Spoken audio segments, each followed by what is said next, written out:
गाँव को उजाड़ना, उन उस गांव के लोगों के किसानों की ज़मीनों का अधिग्रहण करना, किसानों की आत्महत्या पर भी कोई रिएक्शन ना दिखाना, वैक्सीन के लिए तो ज़बरदस्ती करना, लेकिन वैक्सीन के साइड इफ़ेक्ट से पल्ला झाड़ लेना, पैदा होने से पहले रजिस्ट्रेशन ज़रूर करवाना, लेकिन उस रजिस्ट्रेशन के होने के बाद उसकी सुरक्षा और उसके इलाज और उसकी शिक्षा और रोजगार का इंतज़ाम ना करना,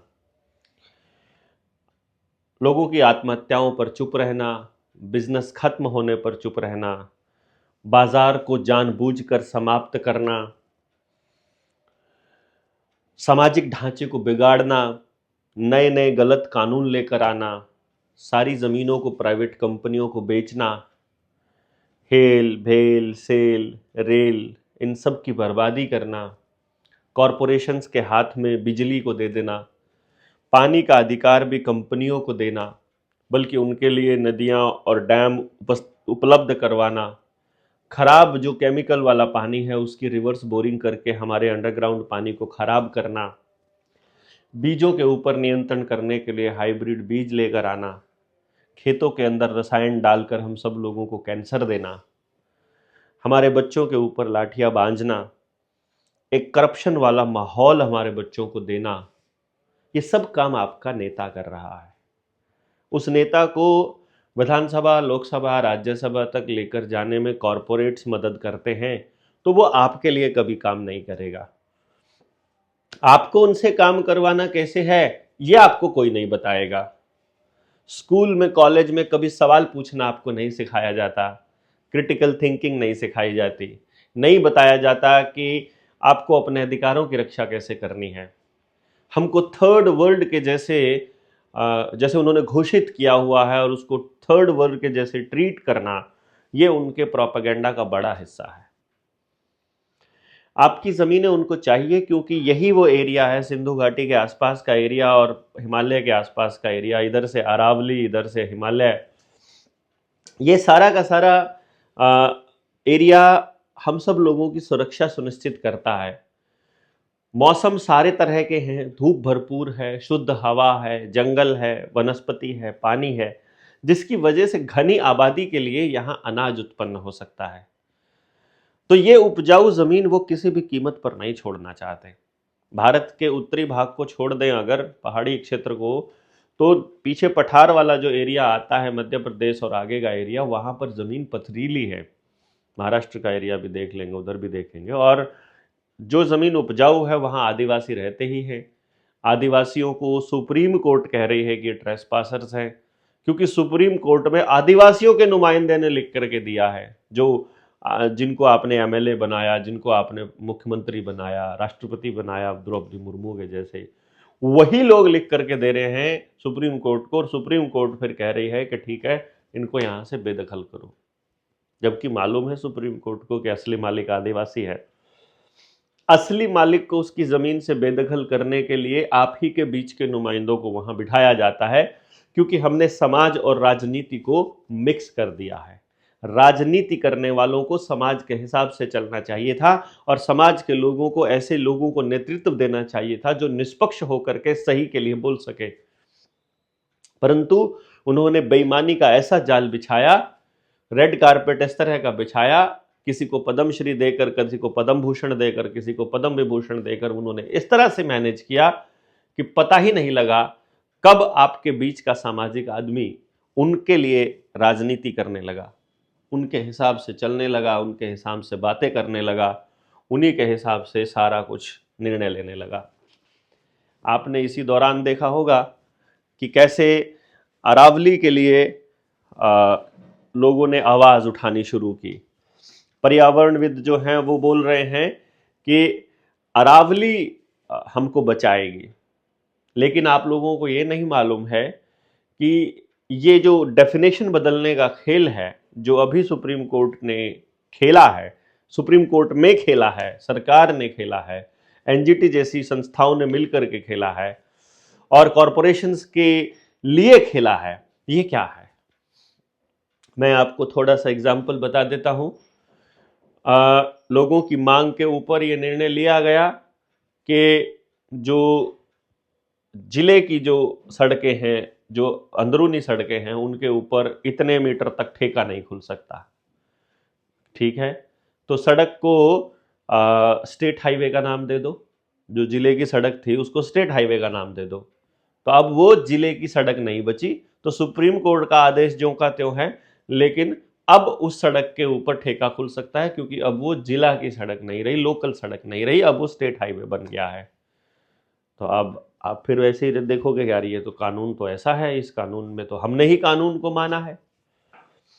फिर डेफिनेशन बदलने का खेल देखा कि जम्मू कश्मीर में उनको नीलगाय मारनी थी, तो नीलगाय को उन्होंने ये कहा कि ये गाय के दर्जे से ही बाहर इसको निकाल दो, अब आप मार सकते हैं। जब उन्होंने बैल खत्म करने थे तो बैल को वन्य पशु घोषित कर दिया एपीएलएम एक्ट के अंदर, और अब आप बैल को घर में बांध कर नहीं रख सकते, क्योंकि उनको किसान के खेत में ट्रैक्टर लेकर के आना था। फिर डेफिनेशन बदलने का खेल यहीं पर नहीं रुका।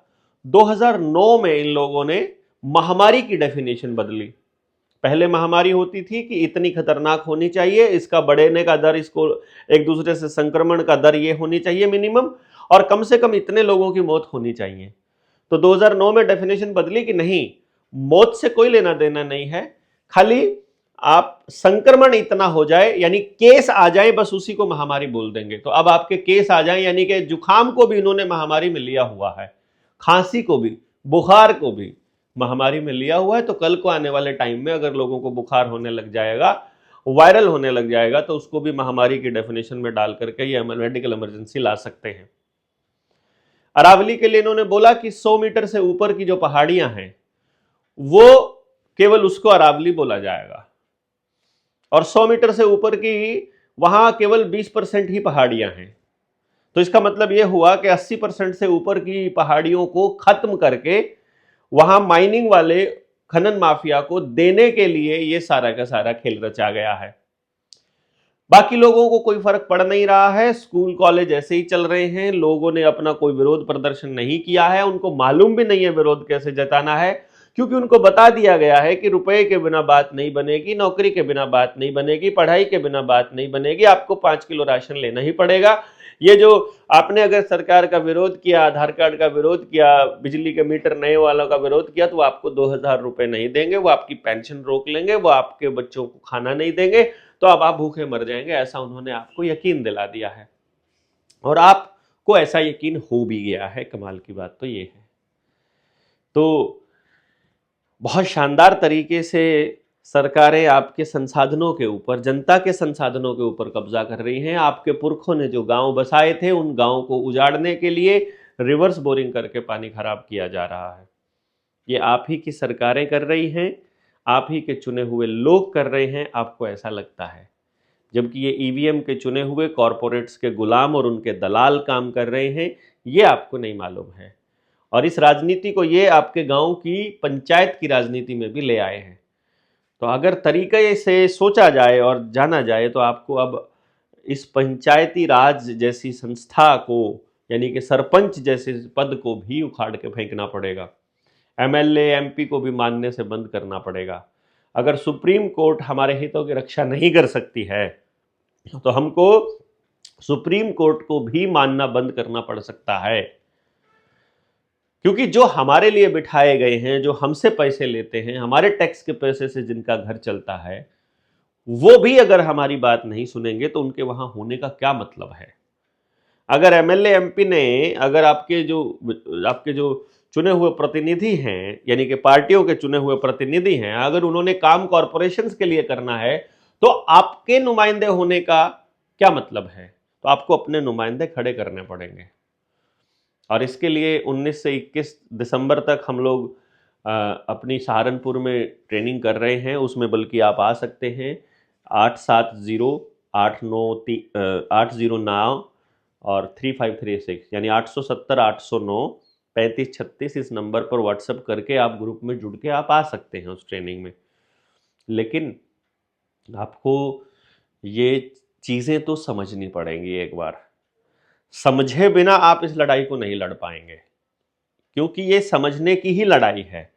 और यदि आप लोगों को किसी ने बरगला दिया कि आप संगठित हो जाइए, संगठित होकर करना क्या है, अगर ये नहीं मालूम है तो संगठित होकर क्या करेंगे? यदि हम एक दूसरे को मतलब एक दूसरे को कचोटने के लिए, उल्हाने देने के लिए, एक दूसरे को नीचा दिखाने के लिए ही काम करते रहेंगे तो इनसे कैसे लड़ पाएंगे? ये तो आपको छोड़ना पड़ेगा। सभी संगठनों को इस बात का एहसास होना चाहिए कि अब दौर वो आ गया है कि अब ये लड़ाई संगठनों से बाहर जनता के हाथों में चली जानी चाहिए और इनसे आगे आकर आप लड़ सकते हैं। इनकी सोच को पकड़कर इससे आगे सोच सकते हैं तो ही आप इनसे लड़ सकते हैं। अगर आप इनकी क्रिया पे प्रतिक्रिया करते रहेंगे तो ये एक आदेश पारित कर देंगे, आप विरोध के लिए सड़क पर उतरोगे, विरोध करते हुए लाठियां बाजी जाएगी, आपके ऊपर देशद्रोह के मुकदमे कर दिए जाएंगे, 6 महीने के लिए आपको अंदर कर दिया जाएगा, 6 महीने में आप जिस आंदोलन को लीड कर रहे थे वो आंदोलन ठप हो जाएगा। ये पूरा का पूरा एक इन्होंने सिस्टम बनाया हुआ है। तो अरावली भी बचानी है, खेत भी बचाने हैं, गांव भी बचाने हैं, बच्चों के रोजगार का भी इंतजाम करना है, महंगाई से पीछा भी छुड़ाना है, कर्जे से पीछा भी छुड़ाना है। अपने सरकारी संस्थान, जो सामुदायिक संस्थान थे, जो सार्वजनिक संस्थान हमारे पुरखों ने बनाए थे, उनको बिकने से भी बचाना है। जो बेच दिए हैं वो वापस भी लाने हैं, गलत कानूनों को वापस करवाना है या फिर अपने कानून बनाने की प्रक्रिया बनानी है। अपनी व्यवस्था बनाने के लिए आप लोगों को बैठ करके मंत्रणा में, विवाद में, इस संवाद में शामिल होना पड़ेगा और इसके लिए ही हम लोग ये जनता सरकार मोर्चा नाम की जो संस्था है, इसमें हम लोगों को इकट्ठा कर रहे हैं कि आपको संस्था का नाम भी लेने की ज़रूरत नहीं है, आप अपनी संस्था बना सकते हैं, पर आपके पास कुछ है तो एक बार आइए तो सही। एक बार आपको आना पड़ेगा। जो समाज के विषय में सोचते हैं, जिसको राजनीति करनी है, जिसको केवल चुनाव लड़ना है, जिसको केवल अपने काम करने हैं, अपने ही हित देखने हैं, वो अपने हित यहाँ आकर के चेक कर सकता है, उनके हित पूरे हो सकते हैं कि नहीं, और उसके बाद हमें काम करने दिया जाए, फिर आप अपना काम कर सकते हैं। लेकिन इस बात को तो बहुत सोच समझ कर मैं कह रहा हूँ कि आप सब लोगों को, हम सब लोगों को मिल कर के ही इन सब से लड़ने का रास्ता मिल सकता है। यदि हम एक दूसरे को समझ पाए, एक दूसरे के साथ चल पाए। यदि हम लोग एक दूसरे के साथ चलने में कामयाब नहीं हुए तो ठीक है, बाकी की लड़ाइयाँ भी लड़ ही रहे हैं दूसरे संगठन, हमारी लड़ाइयाँ भी चलती ही रहेंगी।